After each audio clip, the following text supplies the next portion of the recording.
Praise the Lord. கர்த்தருடைய பரிசுத்த நாமத்துக்கு மகிமை உண்டாவதாக. இன்றைய நாளுக்கான வார்த்தை, இன்றைய நாள் பொழுதிலே 6ஆம் வார்த்தையை நாம் தியானிக்க போகிறோம். ஆண்டவராகிய இயேசு கிறிஸ்து சிலுவையில் மொழிந்த 7 வார்த்தைகளை நாம் இந்த ஒரு வாரத்திலே தியானிக்கலாம் என்று நாம் சொல்லியிருந்தோம். 4 வார்த்தைகளை முடித்து 5ஆம் வார்த்தையை முடிந்துவிட்டது. இப்போ 6ஆம் வார்த்தையை, ஆண்டவராகிய இயேசு கிறிஸ்து தன்னுடைய பிதாவானவர் இந்த பூமிக்கு ஆண்டவரை அனுப்பியதன் நோக்கத்தை முடித்தார் என்பதை ஒரு வெற்றியின் குரலாக ஆண்டவர் முடிந்தது என்று சொல்லி 6ஆம் வார்த்தையை கூறுகிறார். இந்த வாக்கியமானது யோவான் எழுதின நற்செய்தி நூல் 19ஆம் அதிகாரம் 30ஆம் வசனம். இயேசு காடியை வாங்கின பின்பு முடிந்தது என்று சொல்லி தலையை சாய்த்து ஆவியை ஒப்புக் கொடுத்தார்.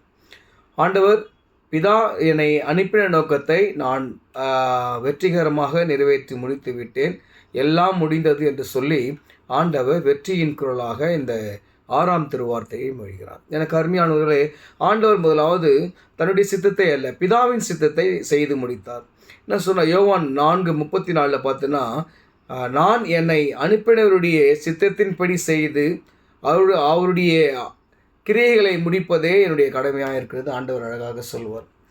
யோவான் 4:34 அழகாக சொல்கிறார், என்னை அனுப்பினருடைய சித்தத்தை நிறைவேற்றியதே என்னுடைய கடமை. எனக்கு அருமையானவர்களே, நாமும் நம்மை ஆண்டவர் எதற்காக உருவாக்கினார் என்பதை, அவருடைய சித்தத்தை அறிய நாம் கண்டிப்பாக பிரயாசப்பட வேண்டும். ஏனென்று சொன்னால், ஒவ்வொருவருக்கும் ஒவ்வொரு தீர்வு நிர்ணயிக்கப்பட்டிருக்கிறது. இப்படி தான் இருக்க வேண்டும் என்று நாம் மனித ரீதியாக இருக்கலாம். ஆனால் கடவுளுடைய சித்தம் என்னதென்று நாம் அறிந்தவர்களாக அறிய முடியல, நாம் முற்படணும்.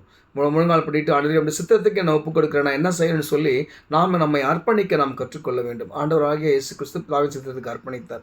2வது பார்த்து சொன்னால், உலகத்தின் பாவத்தை சுமந்து தீர்த்தார். எல்லாரோட உலகத்தின் பாவத்தை பிதாவினுடைய சித்தத்தின்படி மனுக்குலம் நரகத்துக்கு போவதோ, மாண்டு போவதோ, இல்லை அக்கினியில் சுட்டெரிக்கப்படுவதோ பிதாவின் சித்தம் அல்ல. அவர்களை மீட்டெடுத்து தன்னுடைய மகளாக வைத்துக்கொள்ள தான் தன்னுடைய சொந்த மகனையே ஆண்டவர் அனுப்புகிறார்.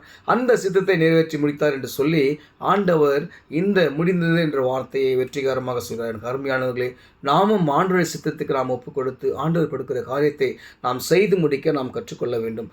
அப்பொழுது நாம் அவருடைய வலது புறத்திலே அழைக்கப்பட்டவர்களாக, உண்மை முத்துமான ஆவிகள் உடையவர்களாக, உண்மையின் உழைக்கிறவர்களாக நம்மை கர்த்தர் ஆசீர்வதிக்க வல்லவராக இருக்கிறார். அப்படி செய்ய கிருபை செய்வாராக. ஆமென்.